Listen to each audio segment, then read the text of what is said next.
Adunay usa ka istorya gikan sa mga sahaba. Duha ka lalaki nga parihas nga midawat sa Islam. Parihas nga naningkamot sa dawa, parihas nga naningkamot sa pagsimba. Ang usa kanila namatay isip syahid. Ug ang usa-usab nabuhi pa sulod sa usa ka tuig ug nakaabot pa siya og sunod nga Ramadan. Adunay usa ka sahabi nga nagdamgo nga iyang nakita nga ang unang misulod sa Jannah dili ang syahid, kundi ang lalaki nga nabuhi pa og usa pa ka tuig. Natingala ang mga sahaba, giunsa man to? Dili ba mas taas ang level sa syahid? Kining panghitabuhang ipahibalo nila kay Propeta Muhammad sallallahu alaihi wasallam o siya miingon, dili ba nabuhi pa siya og usa pa ka tuig? Dili ba nakaabot pa siya og usa pa ka Ramadan? Dili ba nakapagpuasa o nakapagsala pa siya sulod niadtong usa pa ka tuig? Kining hadith gisaysay sa Sunan Ibnu Majah. Mga igsoon, usa ka tuig ug usa ka Ramadan ang ilang diferensya. Apan ang kalahian sa ilang mga ang o level dito sa Jannah mas layo pa kaysa gilayon tali sa langit ug yuta.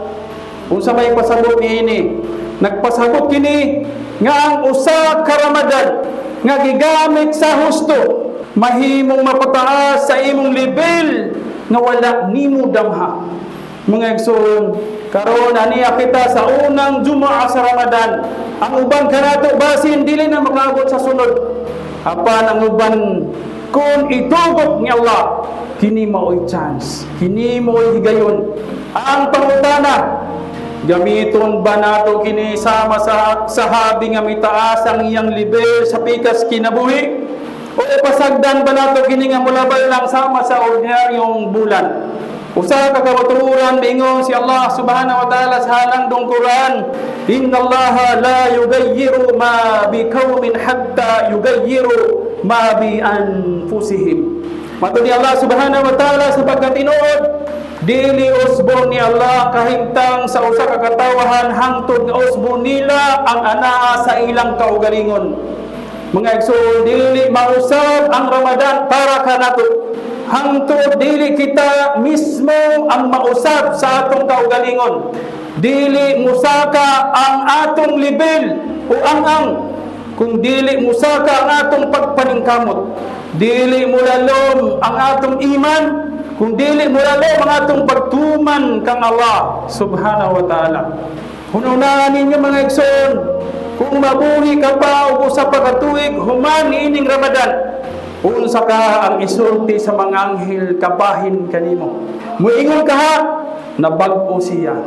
Kung wala naningkamot siya, kung wala gigamit niya ang Ramadan, o kaha, muingon ang anghel, o wala, maura gihapon siya wa mausab.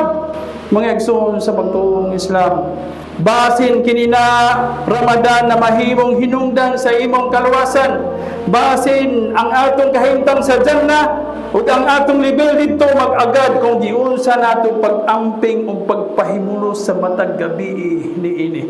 Busa samtang aduna patay nahabilin nga mga adlaw, maningkamot kita, ayuhon nato ang atong sala, dungaga nato ang atong pagbasa sa Quran, pahumukon nato ang atong kasing-kasing, maghinulsol kita sa tinud nga paghinulsol. Basin kininang Ramadan na mo'y hinungdan nga musaka ang atong level sa Jannah, sa paraiso. Basin kininang Ramadan mo'y hinungdan sa atong kapasayloan. Basin kininang Ramadan nga magluwas ka nato gikan sa kalayo sa impierno. Ya Allah, ayaw itugot nga mauna kini ang among katapusang Ramadan. Gawas kun imo kining gidawat ug gihimo nga hinungdan sa among pagtaas sa among level sa Jannah, sa paraiso. Allahumma taqabbal minna, amin ya rabbil alamin.